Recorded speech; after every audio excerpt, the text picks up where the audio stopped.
faut faire un récapitulatif des quelques chapitres qu'on a vus précédents, parce que ce soir c'est le 7e, vous voyez Apocalypse 7. Donc pour se rappeler, se rafraîchir, et pour ceux qui nous rejoignent, donc vous allez peut-être découvrir les grandes lignes de ces chapitres, 5, 4, 5, 6. Donc voici un schéma, ce que ça donnait. Donc vous avez un écran soit en face ou soit là. Tout simplement, vous regardez, je commente. Alors, récapitulatif du chapitre 4 à 6. Que s'est-il passé? Regardez. C'est le schéma. Voilà. Ce fut le chapitre 4. C'est l'enlèvement de l'Église et on se retrouve directement dans le ciel, autour du trône céleste, les 24 vieillards qui représentent, alors d'une manière simple, je dis l'Église, mais c'est plus que ça, c'est les croyants de la Nouvelle, de l'Ancienne Alliance, c'est symbolique, tout ça, ça a été vu, tout le monde est au ciel, l'Église est enlevée, c'est le chapitre 4. Nous continuons avec le chapitre 5. Chapitre 5, il s'est passé quoi autour du trône du roi, des rois? L'agneau apparaît et il apparaît comme un agneau immolé, seul digne d'ouvrir le livre, et Dieu lui remet le livre, tout simplement, des 7 sceaux. C'était le chapitre 5. Chapitre 6, c'est la colère de l'agneau sur les nations. L'agneau ouvre le livre, les premiers sceaux. Et voici ce qui s'est passé. C'est le commencement des douleurs et ouverture des 6 premiers sceaux. Premier sceau, le cheval blanc, la venue de l'Antéchrist. Le deuxième sceau, le cheval rouge, la guerre. Le troisième sceau, le cheval noir, conséquence de la guerre, la famine et la mort. C'est le 4e sceau, c'est le cheval livide. Et tout ceci d'une manière, ça se manifeste sur la terre autour d'un conflit mondial que la Bible appellera Gog, c'est-à-dire l'ancien empire romain reconstitué contre Israël.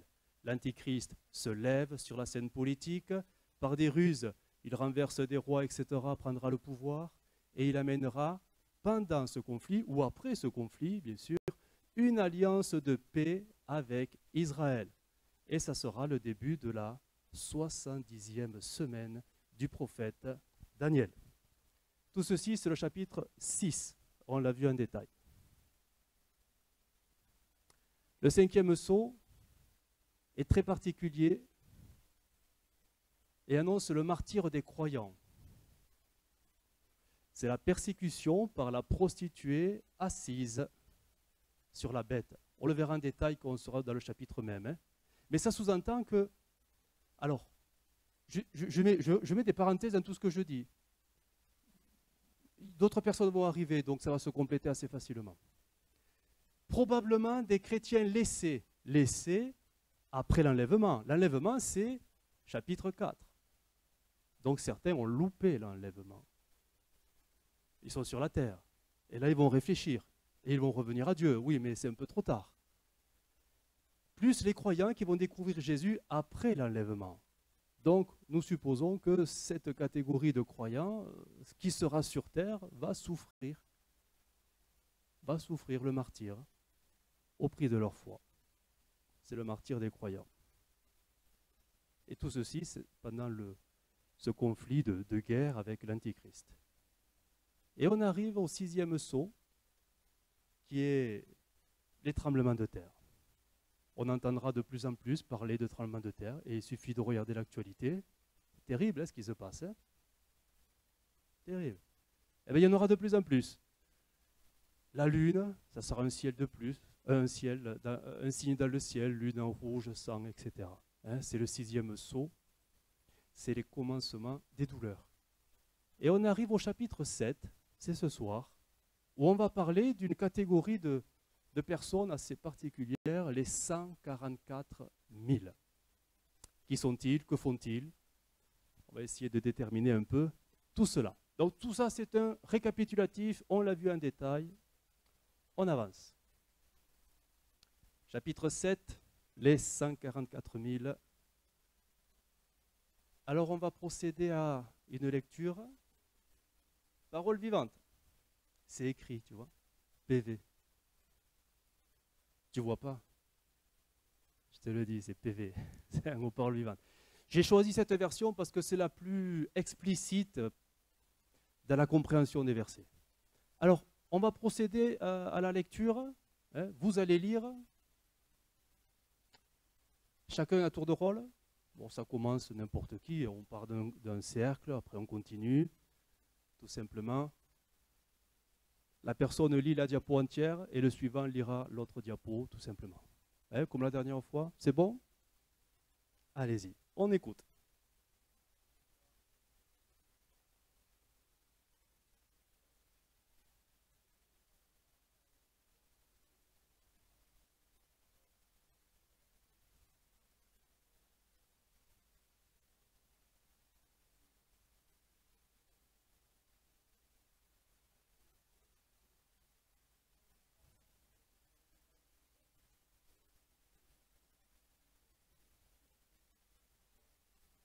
Merci Daniel.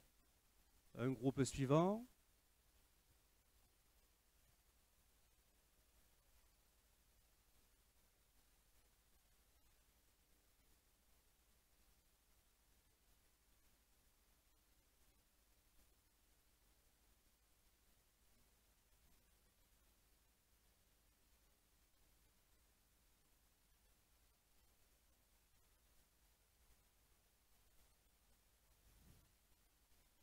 Merci. Le groupe suivant.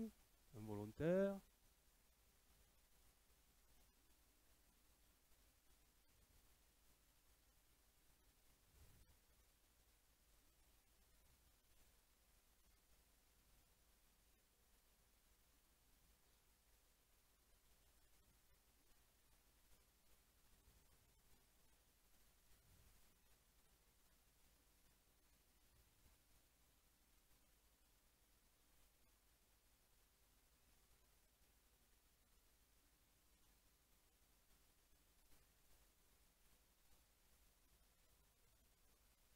Ok, merci. Un autre groupe.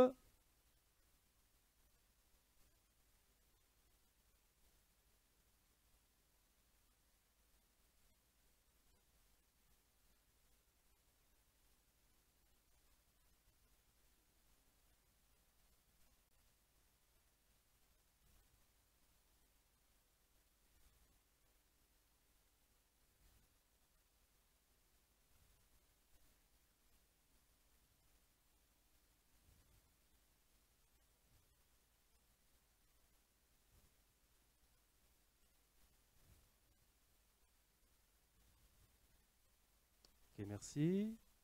On continue. Ce groupe-ci, les derniers.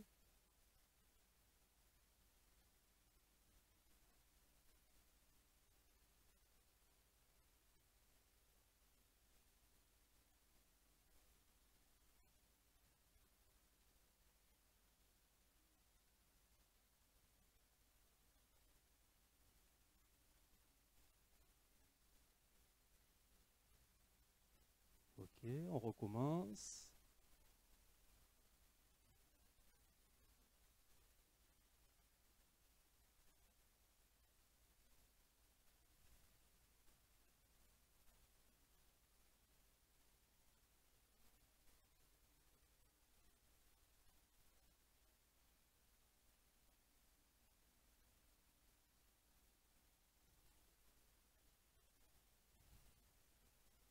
Merci. Et on finit.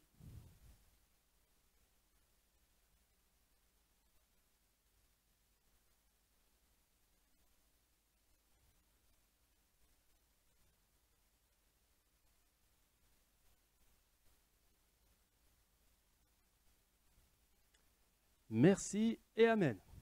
Voilà, la lecture elle est un peu particulière.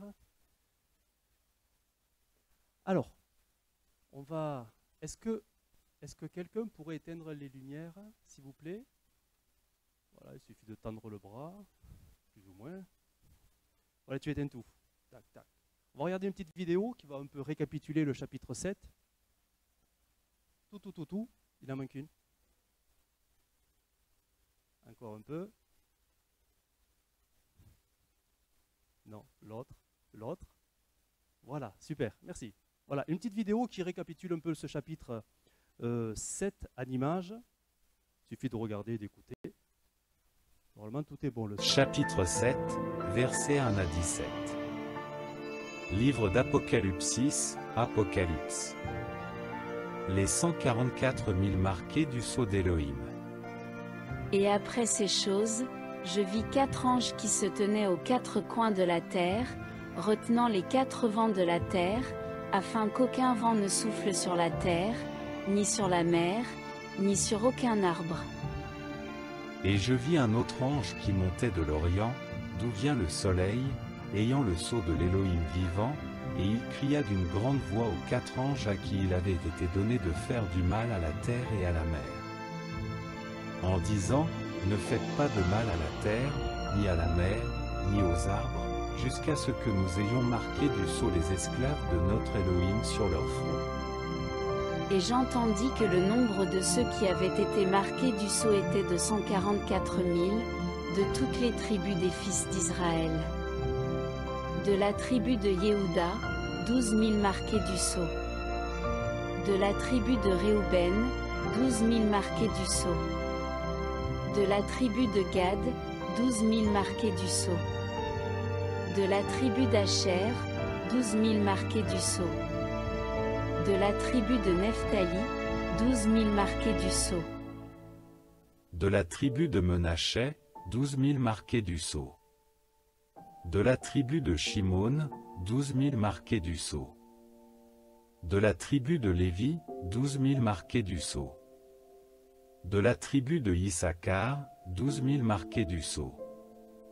De la tribu de Zébouloun, 12 000 marqués du sceau.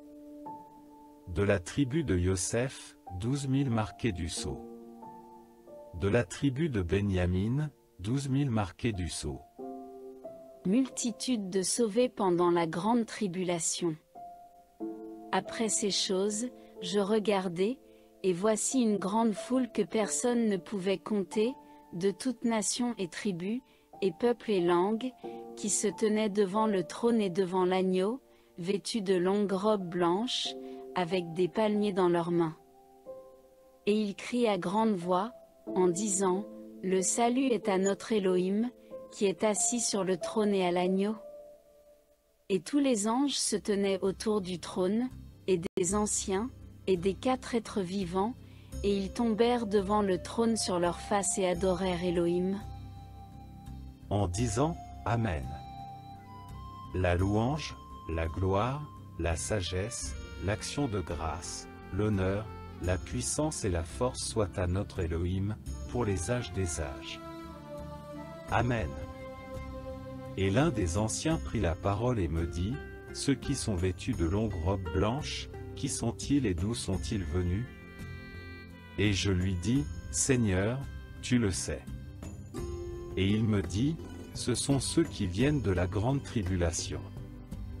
Et ils ont lavé leurs robes, et ils ont blanchi leurs robes dans le sang de l'agneau.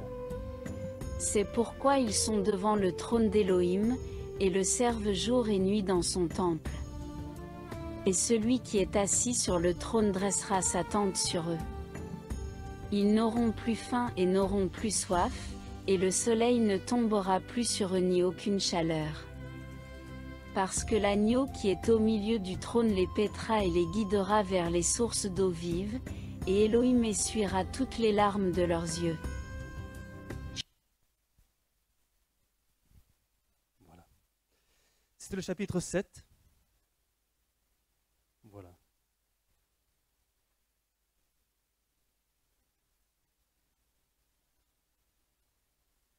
Alors, est-ce qu'on peut rallumer les lumières, s'il vous plaît? S'il vous plaît, merci. Ce sera mieux dans la lumière. Voilà. Du coup, Philippe, il a disparu. Il fallait garder la tablette, Philippe. C'était justement pour prévoir ce genre de... Voilà, descends la tablette avec toi. Hein. Voilà, je vois son pouce, ça veut dire OK. OK, alors on va maintenant procéder aux questions. Vous allez voir, elles sont relativement... C'est vrai un peu compliqué, mais il n'y en a que 2. Voilà, vous avez compris que dans ce chapitre, il est fait mention de deux groupes très particuliers, très distincts.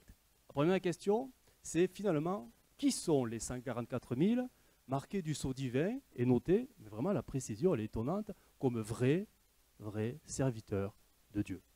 Question 1.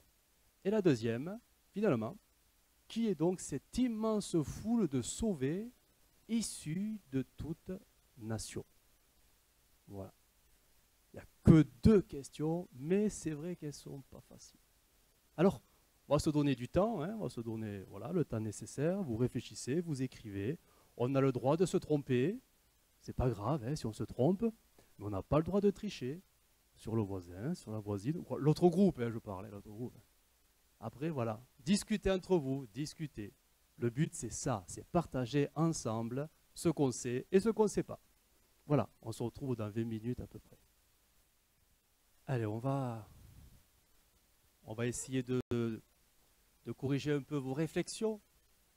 On va essayer de voir un peu vos réponses. Bon, vous avez vu que ce n'était pas si facile que ça quand même. Le chapitre 7 est quand même dans l'Apocalypse un chapitre particulièrement, je dirais, énigmatique. Parce qu'en fait, vous allez voir, il apparaît, ce chapitre, on se dirait, mais chapitre 7, c'est forcément la suite du chapitre 6. Ben non, du tout.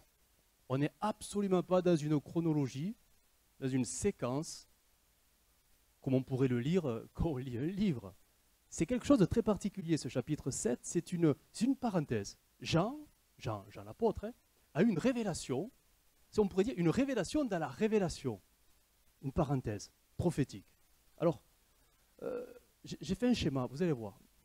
Ça, c'est tout l'Apocalypse, un schéma. Vous voyez le point rouge? Oui, vous le voyez, il est là, il bouge. Voilà. Nous, on est ici.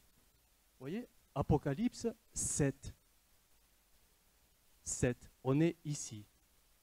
Tout ça, c'est Apocalypse 1 à 22, le tout. On a vu ceci, bon ça c'est le temps de l'Église, c'est l'enlèvement de l'Église, Apocalypse 4, c'est l'ouverture des 6 sceaux, c'est les douleurs de l'enfantement, donc c'est le petit pont là, C, et le D, c'est le 7e sceau, c'est le début de la grande tribulation, mais on est juste avant la grande tribulation.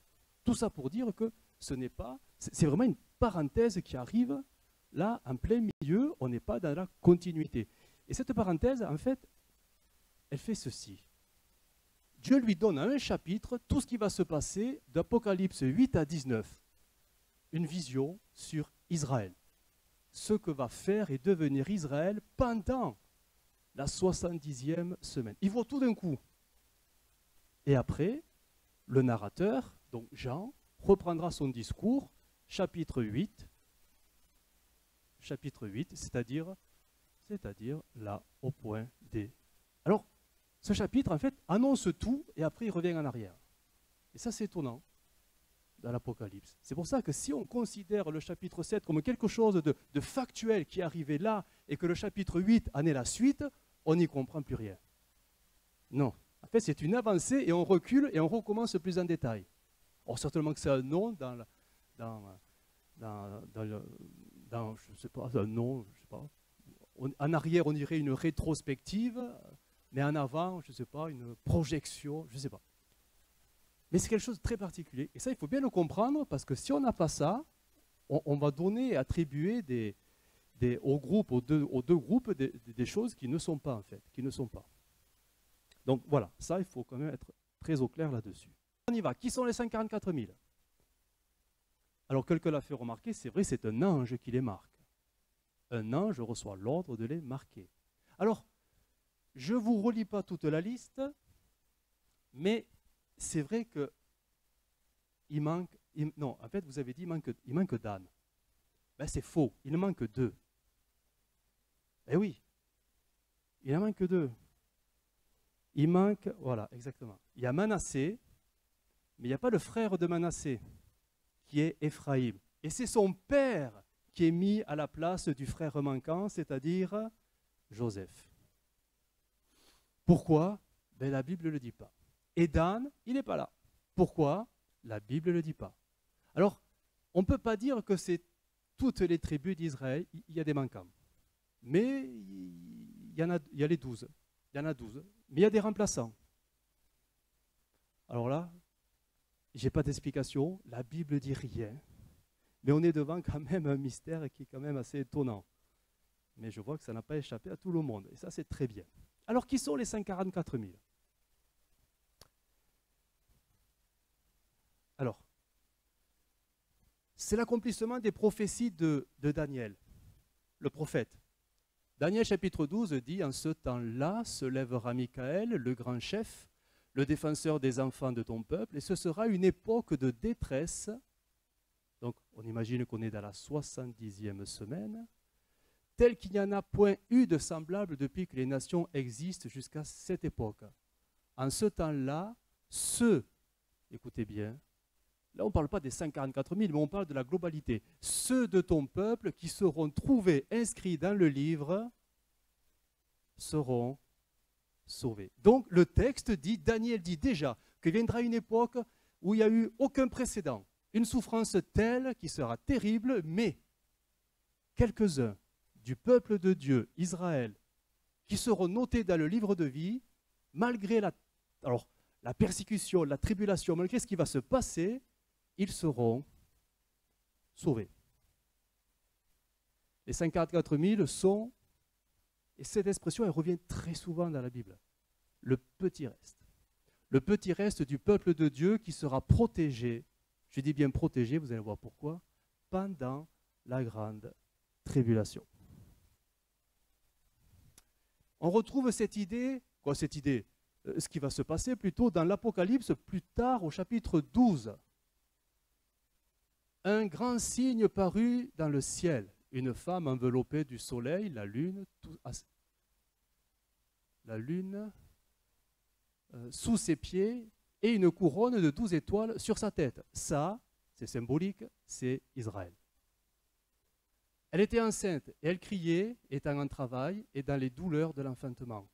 Un autre signe parut encore dans le ciel, et voici, c'était un grand dragon rouge, feu, ayant 7 têtes, 10 cornes, et sur ses têtes 7 diadèmes. C'est une image, c'est un symbole, c'est le diable. Sa queue entraînait le tiers des étoiles du ciel et les jetait sur la terre. Le dragon se tint devant la femme qui allait enfanter, afin de dévorer son enfant lorsqu'elle aurait enfanté. Elle enfanta un fils qui doit paître toutes les nations avec une verge de fer, et son enfant fut enlevé vers Dieu et vers son trône. C'est très symbolique, c'est très rapide. C'est la naissance et l'ascension de Jésus-Christ. La naissance, la mort et l'ascension de Jésus-Christ. Et la femme s'enfuit dans le désert, où elle avait un lieu préparé par Dieu, afin d'y être nourrie pendant 1260 jours, ce qui fait 3 ans et demi. Et là, on comprend de suite de quoi nous parlons. La grande tribulation. Les 2 périodes de 3 ans et demi. Verset 17. Et le dragon fut irrité contre la femme, donc on comprend que c'est Israël, et il s'en alla faire la guerre au reste de sa postérité, à ceux qui gardent les commandements de Dieu et qui retiennent le témoignage de Jésus. Daniel, on revient au prophète Daniel, dira ceci. Chapitre 12. Quelle sera l'issue de ces choses ?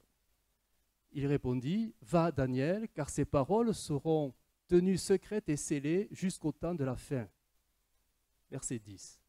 Plusieurs seront purifiés, on parle d'Israël, blanchis et éprouvés. Les méchants feront le mal et aucun des méchants ne comprendra. Mais ceux qui auront de l'intelligence comprendront.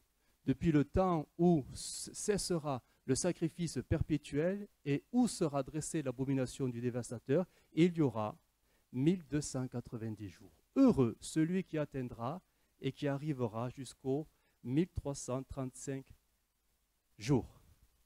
Les 144 000 seront marqués d'un sceau divin comme vrais serviteurs de Dieu. Ça, c'est dit dans la Bible. Dieu les protégera des fléaux et calamités qui secourront la terre entière. Il y aura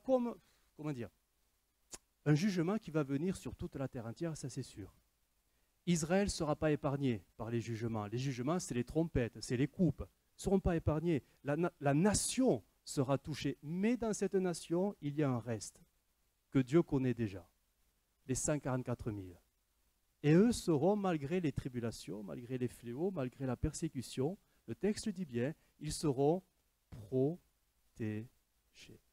Ils seront gardés. Non pas parce qu'ils sont meilleurs que les autres, mais c'est parce qu'eux ont été purs devant Dieu. Et Dieu les garde.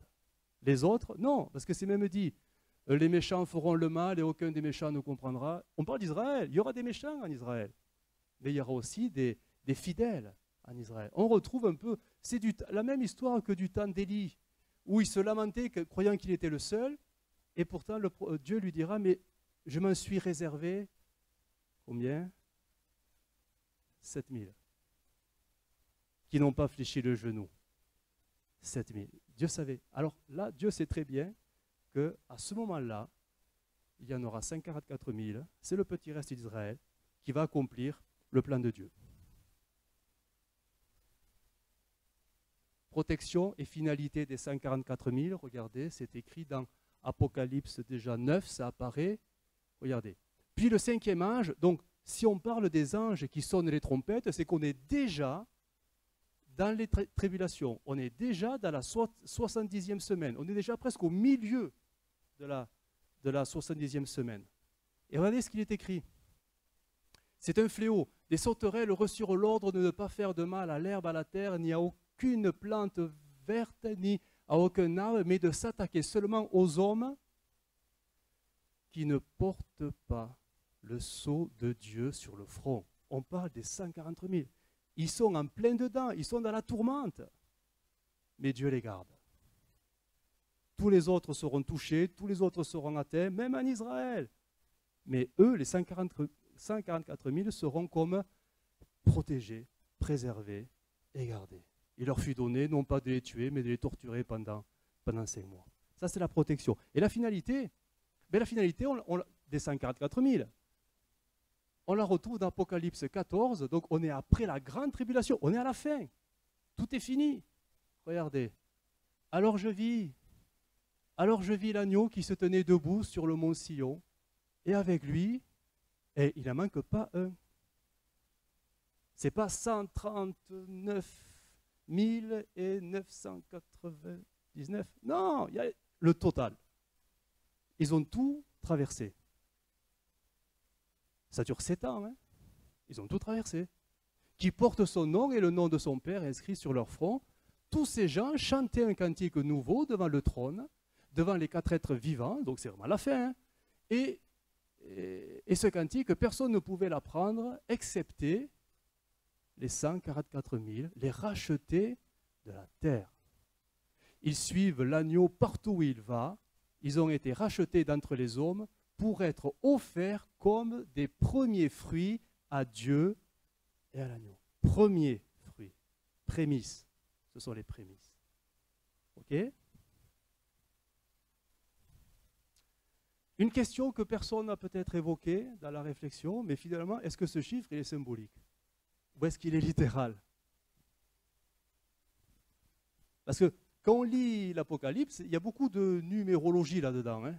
Il y a beaucoup de chiffres qui apparaissent. Et souvent, tous les chiffres, ouais, presque tous, hein, derrière, c'est que des symboles. Hein. 666. Est-ce que ça doit nous faire peur ?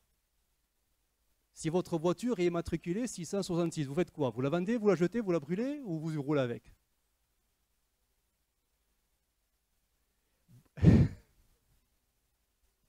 Beaucoup de chiffres dans l'Apocalypse, en fait, ce sont que des symboles. Ce ne sont que des symboles. Alors, est-ce que les 144 000, c'est un symbole ? En fait, on ne peut pas savoir. On ne peut pas savoir. On sait que Dieu est très précis dans ce qu'il dit. Quand il a dit en son temps, je me suis gardé 70 Israélites qui n'ont pas fléchi le genou, 7000 plutôt, 7000, c'est que c'était certainement 7000. Est-ce que c'est 144 000 littéralement ou est-ce que c'est symbolique? En fait, on ne peut pas. Mais certains sont très affirmatifs. Hein. Certains sont très affirmatifs. Certains vont dire même, j'ai lu des choses, en disant que la symbolique derrière, c'est l'Église dans sa plénitude, 12 au carré. Ça fait 144 000, et en rajoutant des trucs. Oh là là, ça va très loin, ça va trop loin. Bon bref, on est dans de la numérologie biblique. Et vous savez que certains sont très friands de ces choses-là. Hein. Bon, mais bon, voilà. Hein. Oui, voilà. Voilà, c'est un mystère et voilà, ouais, ça restera un mystère. Hein. Alors, pour récapituler un peu tout ce qu'on vient de dire, les 144 000 finalement, ce que je dis, ça n'engage que moi. Hein. Je peux me tromper et vous pouvez avoir une idée mais complètement différente. Mais il semblerait que tout simplement la lecture de l'Écriture dans sa totalité, globalité, c'est le peuple d'Israël, ceux qui seront gardés, protégés, parce que enfin, les promesses faites à Abraham, à David et à tous les patriarches vont pouvoir se réaliser parce qu'elles auraient dû se réaliser lors de sa première venue, mais malheureusement, Israël a voulu crucifier le roi des rois. Grosse parenthèse, Dieu se tourne vers les nations et l'Église est née. Mais l'Église, elle n'est plus là.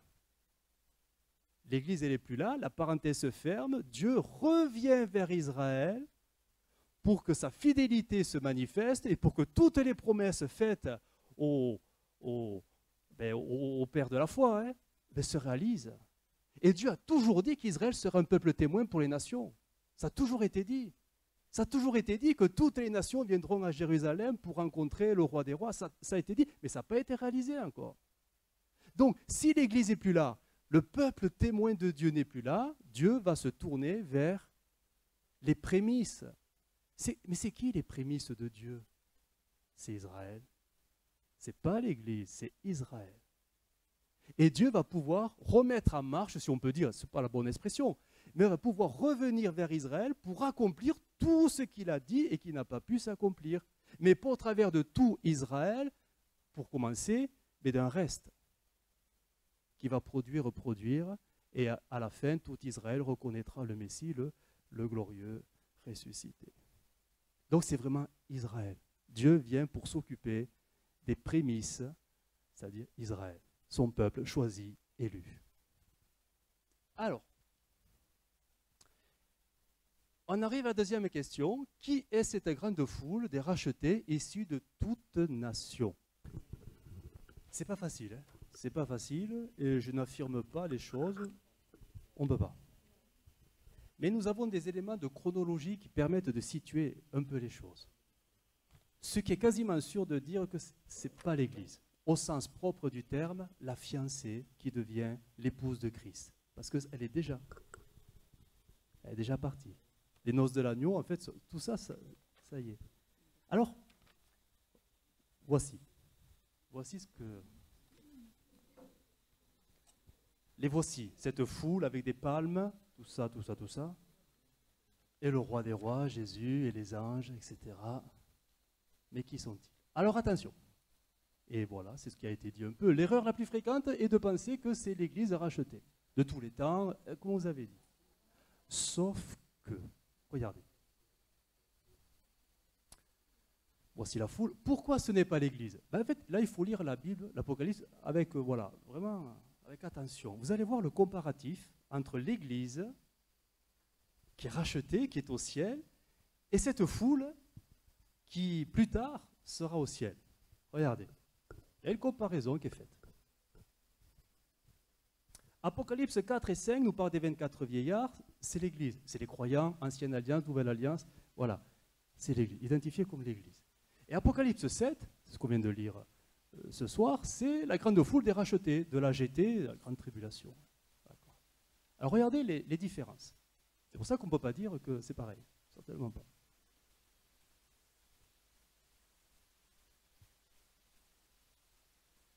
Ils ont été gardés de la grande épreuve qui doit venir sur la terre. On parle de qui? C'est quoi Apocalypse 3? C'est Jésus qui parle aux églises. Et dans l'une des récompenses à celui qui vaincra, il y a toute une liste, et il est dit à l'Église, parce que tu as été fidèle, parce que tu as vaincu jusqu'au bout, tu seras gardé, protégé, épargné de la grande épreuve qui doit venir sur la terre juste après l'enlèvement. Donc, ils ne connaîtront pas la grande tribulation.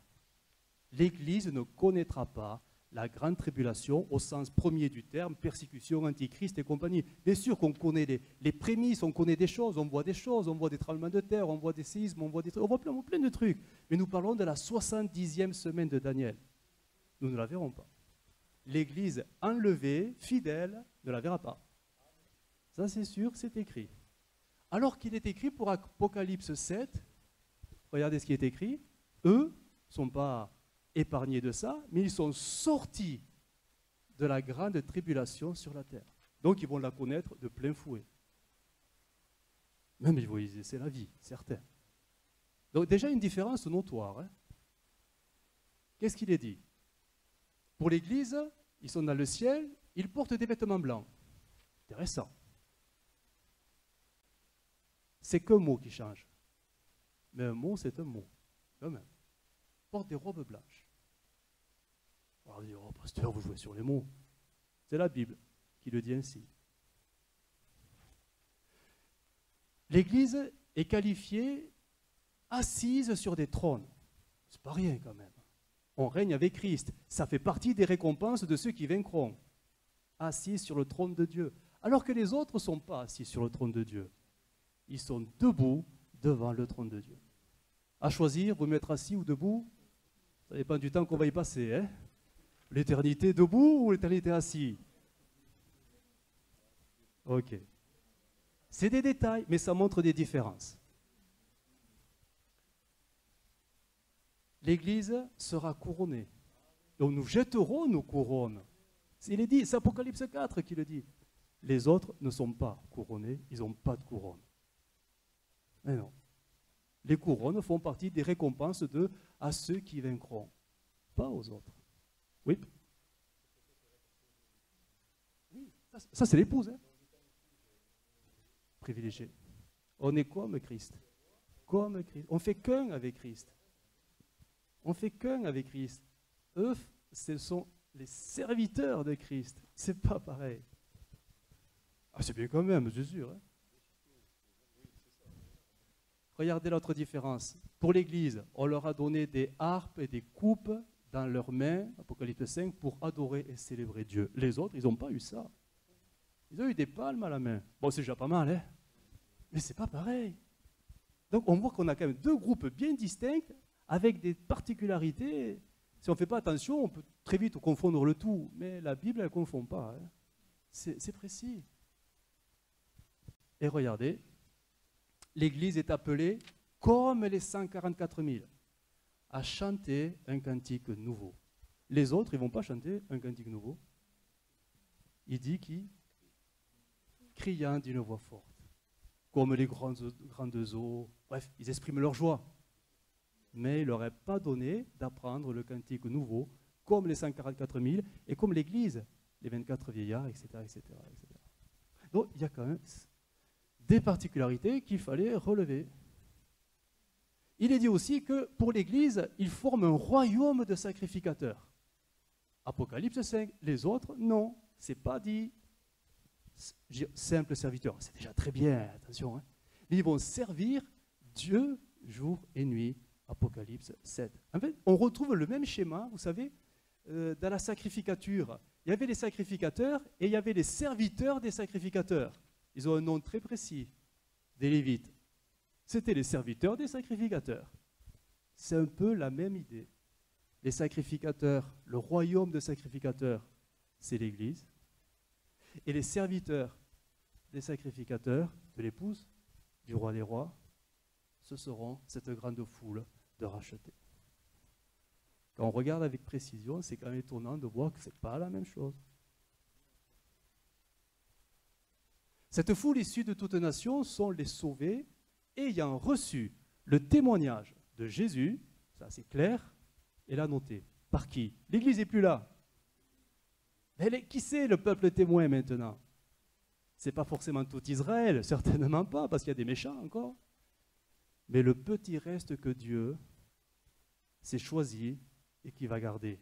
les 144 000 fils d'Israël pendant la grande tribulation. Apocalypse 12, eux-mêmes vont recevoir, alors je ne vais pas dire évangéliser, ce n'est pas le bon terme, mais eux-mêmes vont recevoir du ciel directement par les 2 témoins, les 2 oliviers, l'évangile éternel qui sera communiqué et qui va être diffusé au travers des 144 000. Et sera un impact tellement fulgurant que sera, on peut supposer, il y a des textes qui le laissent sous-entendre, un réveil particulier, où en peu de temps, une foule nombreuse va se convertir. Parce que là, il y aura des signes particuliers. Les 2 oliviers, là, ils vont mourir, ils vont ressusciter à la vue de tous. Hein. Il va se passer des choses incroyables. Ça sera très court, ça va durer 7 ans, mais d'une densité telle que les gens vont se tourner vers le Seigneur. Et ça va faire une multitude, vous allez voir. L'Église n'étant plus sur la terre, Israël redevient, je dis bien redevient, ce qu'elle aurait dû être mais qu'elle n'a jamais été, le peuple témoin pour toutes les nations. C'est l'accomplissement des paroles de Jésus. Là aussi, il faut bien les situer dans la chronologie pour les comprendre, mais rappelez-vous de cette parole quand Jésus dit qu'ils seront persécutés. Quand on vous persécutera dans une ville, fuyez dans une autre, je vous le dis, en vérité, vous n'aurez pas achevé de parcourir les villes d'Israël que le Fils de l'homme sera venu. Mais on parle de quoi là? On parle de la période où l'abomination rentrera dans le temple. Hein. Et là, Israël va se disperser pour se cacher, pour se réfugier, mais Dieu va les protéger. C'était dit, rappelez-vous de l'image de Apocalypse 12, la Vierge qui représentait Israël, qui met au monde Jésus, il part dans le ciel, et le diable, le dragon animé d'une grande colère, s'en va faire la guerre à la postérité, mais elle va se cacher dans le désert pendant 1260 jours. Dieu les gardera pendant cette période où ils vont se réfugier et se cacher, mais partout où ils iront, ils vont répandre la bonne nouvelle que Jésus est le roi des rois, le Messie, tout simplement. Et l'ambiance, pas l'ambiance, mais le climat sera tellement épouvantable. On est sous un climat de Troisième Guerre mondiale. Hein. Gog et Magog, ça y est, on y est, hein, tout ça. Hein. C'est ça le climat. Il y a la famine, il y a les épidémies, il y a tout. Les gens vont se tourner vers Jésus parce qu'ils seront les porteurs de la bonne nouvelle. Et là, vous avez toutes les prophéties de tous ces prophètes et qui disaient qu'on attrapera la manche d'un juif pour dire « Amène-nous en Israël pour écouter la parole de Dieu, parce qu'on sait tous que la vérité est là-bas. Montons, allons à la montagne de Sion, parce que la vérité est là-bas. » Et ça va se répandre sur le monde entier. Un grand réveil, un grand réveil. C'est exactement l'histoire de Acte 2. Vous savez, l'Église est née par la bénédiction, l'effusion de l'Esprit, Acte 2. Hein? Eh oui. Mais si vous lisez bien Acte 2 jusqu'au bout, la prophétie de Joël, ça ne s'arrête pas là. La prophétie va jusqu'à la période finale et il y aura dans le ciel la lune qui se transformera en sang. Donc on est dans la persécution là. C'était, rappelez-vous, le 6e sceau. La lune et les tremblements de terre. Et là, le prophète Joël dit, alors pendant ce temps-là, quiconque invoquera le nom du Seigneur sera sauvé. Après quoi viendra la fin. Et quelle fin? Armageddon. On parle d'Armageddon, direct. Donc on a l'impression que la prophétie de Joël a commencé avec l'Église, mais va se terminer avec Israël. C'est une prophétie à rallonge, mais qui montre que beaucoup se convertiront parce que l'effusion du Saint-Esprit, ou plutôt l'effusion, je ne sais pas s'il faut dire ainsi, mais le Saint-Esprit va toucher les cœurs. D'une manière peut-être nouvelle, on ne sait pas comment ça va se passer, on ne sait pas. Mais c'est vraiment un signe de la fin des temps, parce qu'une grande nation doit en sortir, de toute nation, de toute tribu, qui vont se tourner vers Jésus à cause du peuple témoin Israël. Je continue. C'est l'accomplissement, voilà, de Joël. Je vais lire un peu. Quand après cela, je répandrai mon esprit sur toute chair, vos fils et vos filles prophétiseront, vos vieillards auront des songes et vos jeunes gens des visions. Même les serviteurs et les servantes à ce jour-là, je répandrai mon esprit, je ferai des prodiges dans les cieux et sur la terre, du sang, du feu et des colonnes de fumée. Donc, l'apôtre Pierre s'est approprié cette prophétie en parlant de acte 2. Ça y est, c'est maintenant. Sauf que ce n'est pas fini. Le soleil se changera en ténèbres, ça, c'est pas encore ça. C'est plus tard. Ça, c'est les sceaux, c'est les ouvertures des sceaux. Le soleil se changera en ténèbres et la lune en sang avant l'arrivée du jour de l'Éternel. Mais c'est quoi ce jour de l'Éternel? Ce grand jour grand et terrible, ce grand jour, il est clairement identifié, c'est la fin de la 70e semaine, c'est Armageddon, qui est appelé le grand jour de l'Éternel, le jour de vengeance. Donc ça va jusque-là. Alors quiconque invoquera le nom du Seigneur, de l'Éternel, sera sauvé. Le salut sera sur la montagne de Sion. Ben oui, forcément. Tout le monde voudra y aller. Et à Jérusalem, comme a dit l'Éternel, et parmi les réchappés que l'Éternel appellera. Donc, on suppose qu'il va quand même se passer une sorte de grand réveil pendant la grande tribulation. Quelque chose de particulier qui va faire que les cœurs vont se tourner. Et si on lisait la suite de Joël 3, car voici en ces jours, c'est la suite, hein, en ce temps-là, quand je ramènerai les captifs de Juda et de Jérusalem, je rassemblerai, et là c'est la fin, toutes les nations, et je les ferai descendre dans la vallée de Josaphat. Là, j'entrerai en jugement avec elles. C'est Armageddon. Donc ça va jusque-là, la prophétie. Non, on n'est que dans les prémices de la prophétie. On reçoit l'effusion de l'Esprit, on est baptisé du Saint-Esprit, et on se met à parler en langue, et alléluia. Mais en fait, ça va aller beaucoup plus loin que nous. Ça va continuer, ça va continuer. Alors on récapitule. Ne pas confondre les 144 000 et la grande foule des rachetés. Jusqu'ici, ça, vous ne l'avez pas trop confondu, ça va. Les 144 000 sont l'accomplissement des promesses faites à Israël depuis Abraham, David, mais qui n'ont pas pu se réaliser lors de sa première venue. Les 144 000 amèneront des foules de toutes nations à Jésus pendant la grande tribulation. Alors pourquoi de toutes nations? Parce que les Juifs seront éparpillés parmi toutes les nations. Et c'est là qu'ils voudront tous revenir. Donc ils ne reviendront pas seuls, mais accompagnés.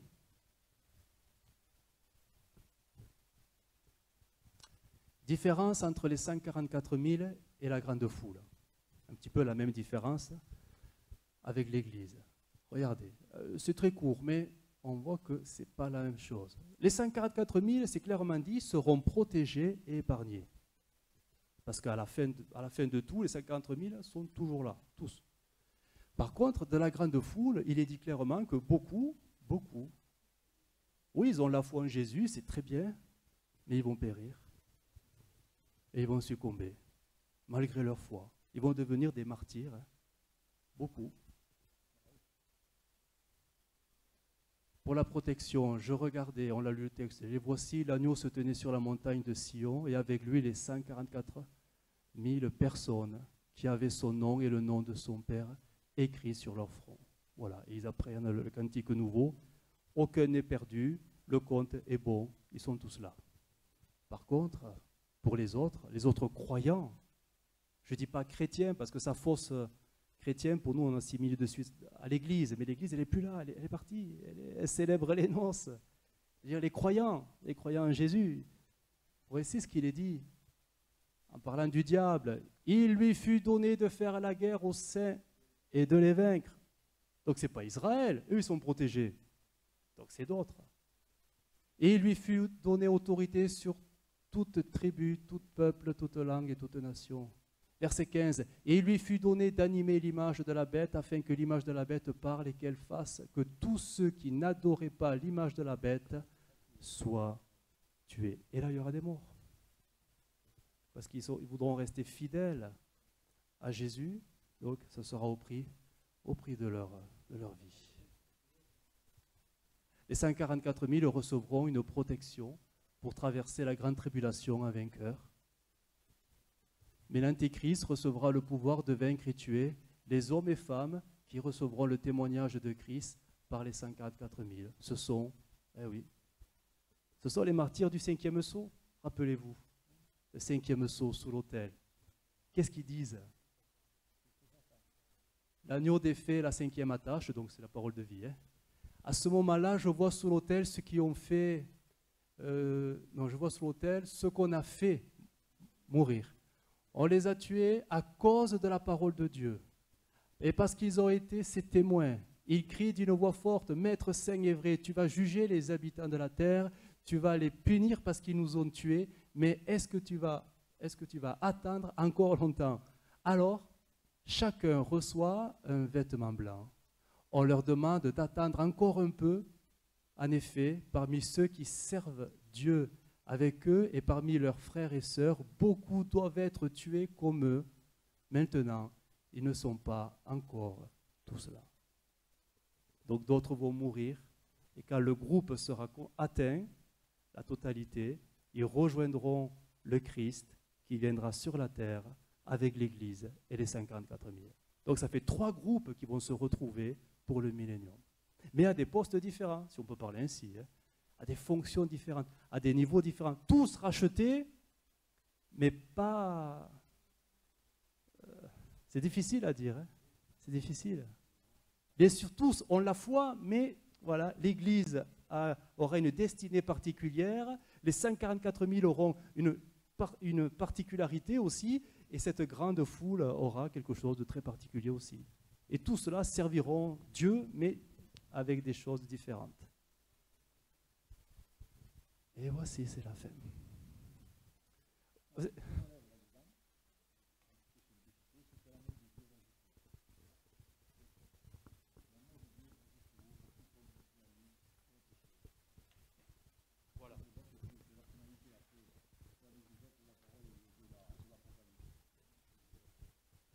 Voilà. Ce qui est sûr, ce qu'on retient, c'est que, oui, l'amour de Dieu, mais en fait, c'est surtout la fidélité de Dieu dans tout ça. Ce que Dieu a dit dès le début, en fait, se réalisera à la fin. Parce qu'entre-temps, les hommes ont été des obstacles. Hein. Ce que Dieu a toujours voulu faire dès la première venue de Christ, qui n'a pas pu, ça se fera plus tard, mais ça se fera. Dieu est fidèle. Aucune des paroles du Seigneur ne tombera à terre. Ce qu'il a dit, il le fera. Ça prendra le temps qu'il faudra, mais Dieu, l'histoire des hommes est dans la main de Dieu. Et c'est vrai qu'on n'a pas tout. Et même ce que je vous ai dit, peut-être qu'il y a des erreurs, c'est possible, hein, même peut-être beaucoup, mais en tout cas, c'est une interprétation. On ne peut pas savoir. On ne peut pas savoir. C'est très particulier. Ce qui est sûr, c'est que Dieu aura le dernier mot. Et pour nous, on en revient toujours à la même conclusion, c'est que même si l'amour de Dieu en sauvera quelques-uns plus tard, c'est d'être prêt. Parce que l'Église, on voit bien que l'Église a vraiment un rôle très particulier, que les autres n'auront pas, même s'ils sont sauvés, n'auront pas. L'Église, c'est vraiment, c'est étonnant, c'est le mystère de l'Église, hein. Il est là. Donc, à nous qui sommes avertis, que Dieu nous garde de dire « Ah, super, si je loupe l'enlèvement, c'est pas trop grave, j'aurai ma deuxième chance. » Si tu te dis ça, c'est que tu n'as rien compris. Tu n'as rien compris? Non, surtout pas, surtout pas. C'est aujourd'hui qu'il faut redoubler de vigilance et de persévérance et demander toute l'aide du Seigneur.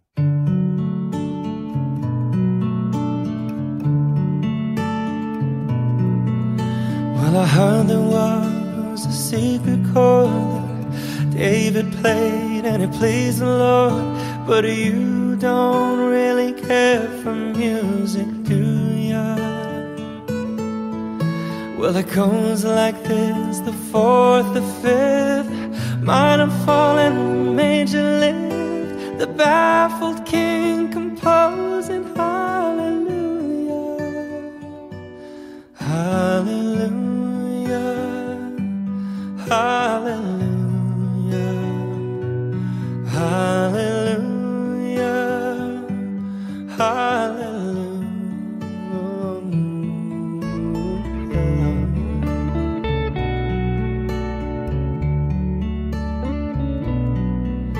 Well, your faith was strong, but you needed proof. You saw her bathing on the roof, her beauty in the moonlight overthrew you. She tied you to her kitchen chair, she broke your throat and she cut your hair.